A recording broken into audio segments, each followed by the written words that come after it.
પુણ્ય જેટલું જમા કરશો એટલું જમા થશે। બનાસકાંઠા જિલ્લો એક ખેતી કરે છે ખેતરની અંદર, બીજો એની સાથે પશુપાલનનો ધંધો કરે છે। મારી પ્રાર્થના છે એક ત્રીજો ધંધો કરવો છે। આ વખતે ગયો દેશના પ્રધાનમંત્રી મોદી સાહેબે વાત કરી કે બે ધંધા તો થાય છે, ત્રીજો ધંધો તમે મેં વૃક્ષારોપણની ઝાડની બધી વાત કરી, ખૂબ રાજીપો વ્યક્ત કર્યો એમણે। તલાવની વાત કરી, ખૂબ ખુશ થયા કે આ કરવું જોઈએ, આપણે બધા ભેગા થઈને જે સહયોગ જોવે મારો બધો મળશે એમણે કીધું। પરંતુ એક વાત એમણે કરી, મને મારા મગજમાં જે આઈડિયા હતો એનાથી થોડીક અલગ એમણે નવી એક વાત આપી।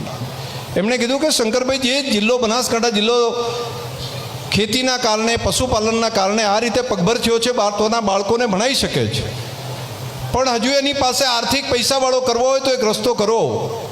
મેં કીધું શું સાહેબ કરવું?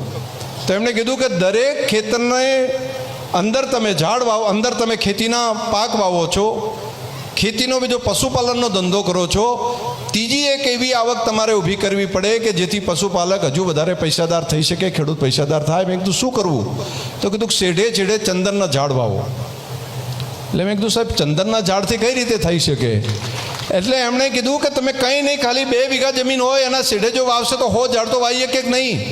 મેં કીધું હા। તો કે શેઢો પડ્યો જ હોય છે, તો શેઢે જો 100 ઝાડ વાવી દો અને 10-12 વર્ષ એની ટ્રીટમેન્ટ કરો, એને પાણી પાવો, તો 1 ઝાડ લાખ રૂપિયાનું થશે। તો 2-2.5 વીઘામાં તમે લાખ રૂપિયાનું 1 ઝાડ થાય, 100 ઝાડ હોય તો કરોડ રૂપિયાનું થાય। તો આ ડિપોઝિટ મૂકી ગણાય। તો આજે જન્મ્યો હોય તો 10-12 વર્ષનો દીકરો દીકરી થાય, એ કરોડપતિ થઈ જાય સીધો। તો આમાં કંઈ નવું રોકવાનું કંઈ નથી। ખેતી એમને એમ જ થશે, પશુપાલન એમને એમ થશે, પરંતુ શેઢા ઉપર ગમે તે વાવો છો એને બદલે તમે ચંદનના ઝાડ વાવો। પછી મેં કીધું કે સાહેબ, ચોરીનું પ્રશ્ન થાય, ચંદન તો બહુ મોંઘું લાકડું છે। એમણે કીધું આખો જિલ્લો વાવે તો શું થાય? મેં કીધું આખો જિલ્લો વાવે તો પછી ચોરીઓનો પ્રશ્ન અટકી જાય। એમણે કીધું કે પહેલાં ચંદન ઉપર પ્રતિબંધ હતો કે ચંદન તમે વાવી શકો પરંતુ એને વેચી ન શકાય, વાઢી ન શકાય।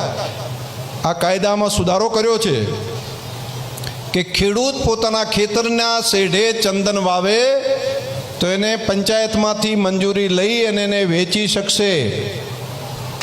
આ તો ખૂબ મોટી ક્રાંતિ કહેવાય। તો ચંદનનું ઝાડ ખાલી 100 ઝાડ વાવી દીધા હોય તો પણ મિનિમમ લાખ રૂપિયા એનો જે ભાવ છે એ પ્રમાણે આજની તારીખમાં, હજુ 10 વર્ષ પછી તો અનેક ગણો ભાવ હજુ વધી શકે। તો મારી તમને પ્રાર્થના છે કે આ કામને આપણે આગળ લઈ જવું છે। આપણો બનાસકાંઠા બધાને કરોડપતિ કરવા હોય તો એક નવો રસ્તો આ છે।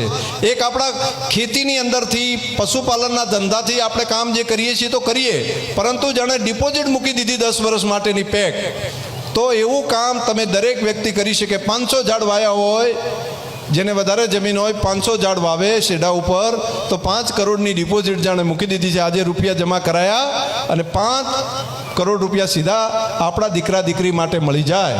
આ વાત આગળ લઈ જવી છે। મેં પછી તરત જ આવી અને વિચાર કર્યો કે આ ચંદનના ઝાડ લાવવા ક્યાંથી?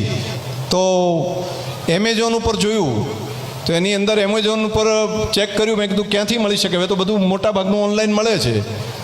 તો 2 ફૂટનો છોડ તો જોઈએ તો વાત કરી તો લગભગ 500 રૂપિયા જેટલો ખર્ચો, 490-95 જેટલો, ઓછામાં ઓછો 300 રૂપિયા, 350 રૂપિયા એક છોડના થાય।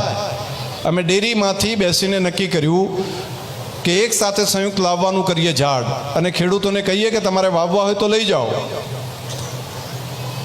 થોડી સબસિડી આપીએ, થોડી ફેડરેશનમાંથી સબસિડી આપીએ અને નેગોશિએશન કરીએ। તો અત્યારે લગભગ ગઈકાલે અમે બેઠા હતા, અમારા હરિભાઈને બધા અમે લોકો સાથે બેઠા।